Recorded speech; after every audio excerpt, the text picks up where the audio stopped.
Hi வணக்கம் friends. இன்னைக்கு வந்து பார்த்தீங்கன்னா, நம்ம வீட்டு முறைப்படி வந்து எக் ரைஸ் எப்படி செய்யலாம் பார்க்கலாம். நம்மகிட்ட பார்த்தீங்கன்னா, வெங்காயம், கேரட் மட்டும் தான் இருந்துச்சு. முட்டைக்கோஸ் இந்த மாரி வெரைட்டீஸ்லாம் இல்ல. ஆனா இத வச்சு எக் ரைஸ் பண்ணி சாப்பிட்டேங்க. அவ்ளோ டேஸ்ட்டா இருந்துச்சு. இதுக்கு வந்து பார்த்தீங்கன்னா, கரம் மசாலா, சிக்கன் மசாலா, மொளகாத்தூளு, உப்பு, இஞ்சி பூண்டு பேஸ்ட் எடுத்துருக்கிறேன். ஃபர்ஸ்ட்டு என்னன்னு பார்த்தீங்கன்னா, வெங்காயத்தையும், கேரட்டையும் போட்டு நம்ம நல்லா ஃப்ரை பண்ணிக்கலாம். ஒரு அரை வேக்காட்டுல வேகுற அளவுக்கு ஃப்ரை பண்ணா போதும்.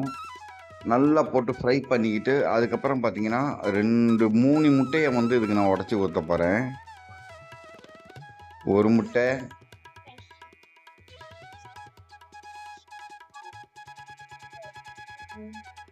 2 முட்டை,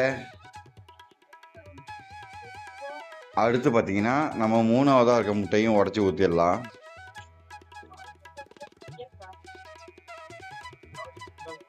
நம்ம வீட்ல இருக்க சாப்பாட வச்சு தான் நம்ம இதுக்கு வந்து போட போறோம்.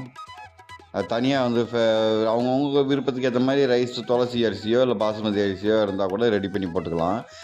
நம்ம பசங்களுக்கு வந்து ஃபர்ஸ்ட்டு ஒரு ஃபாஸ்ட்டா அவங்க புடிச்ச மாணிக்கு ஒண்ணு ரெடி பண்ணி தரணுமேன்னு சொல்லிட்டு தான் இது பண்ணிட்டு இருக்கோம். இப்ப நம்மள்ட்ட வந்து சாப்பாட்டுக்கு சமைச்ச சாப்பாடு மட்டும் தான் இருக்குது. இப்ப மசாலா ஐட்டம்லாம் கொட்டியாச்சு. இப்ப வந்து பார்த்தா லைட்டா அப்படி கிளறி விட போறோம்.